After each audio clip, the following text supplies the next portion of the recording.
Praise the Lord. அழைக்கப்பட்டவர்களா இருக்க நம்ம தெரிந்து கொள்ளப்பட்டவர்களா மாறுறது எப்படி அப்படின்னு பார்க்க ஆரம்பிச்சோம். முதலாவது ரட்சிக்கப்படணும். ரட்சிக்கப்பட்டவர்கள் என்னெல்லாம் செய்யணும், என்னெல்லாம் செய்யக்கூடாது அப்படிங்கறதெல்லாம் பார்த்தோம். இன்னைக்கு அடுத்ததா தெரிந்து கொள்ளப்பட்டவர்களா மாறணும் அப்படின்னா நம்ம என்ன பண்ணணும் அப்படின்னு பார்க்கலாம்.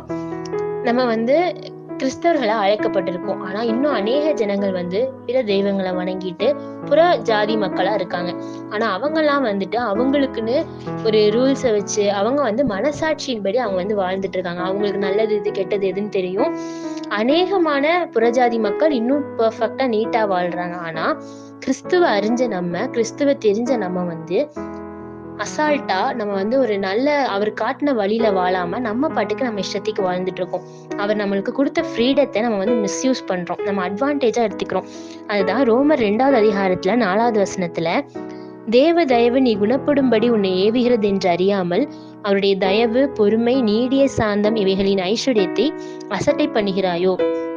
அப்போ அவர் நம்மளுக்கு கொடுத்திருக்க ஃப்ரீடம் நம்மளை நல்ல வழியில கொண்டு வர்றதுக்கு தான். அதனால நம்ம என்ன பண்றோம்னா அந்த ஃப்ரீடத்தை அட்வான்டேஜா எடுத்துட்டு யூஸ் பண்றோம். அவர் சொல்ற வழியில நடக்கிறது இல்லை அப்படின்னு சொல்லி இந்த வசனத்துல போட்டிருக்கு. இன்னைக்கு பாருங்க, அநேக தவறுகள் நடக்கிறது கிறிஸ்தவ கண்ட்ரிஸ் அப்படின்னு சொல்ற பெரிய பெரிய நாடுகள்லயும் கிறிஸ்தவர்களுக்கு இடையிலும் தான் அருவருப்பான காரியங்களும் கெட்ட நடக்கைகளும் நடக்குது. ஆனா வேதம் நம்மளுக்கு எது நல்லது எது தப்புன்னு அவ்வளோ தெளிவா நம்மளுக்கு சொல்லியிருக்கு. அதுவும் இல்லாம நம்ம சின்ன வயசுல இருந்தே வேதத்தின் கதைகள் எல்லாம் கேட்கிறோம். நம்மளுக்கு அநேக பிரசங்கங்களை கேட்கிறோம். சண்டே சர்ச்சுக்கு போறோம். அவரை பத்தி அதிகமான பாடல்களை பாடுறோம்.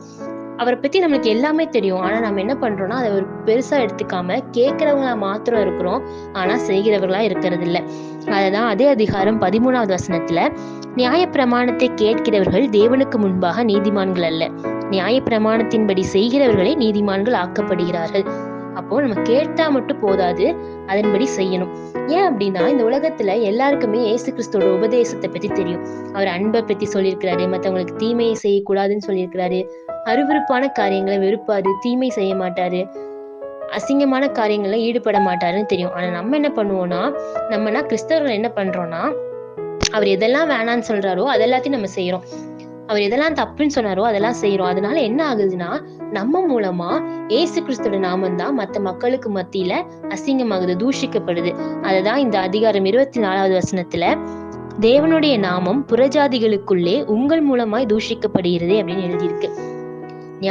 நம்ம மூலமா புறஜாதிகள் மத்தியில ஏசப்பாவுடைய நாமம் அசிங்கப்படுது.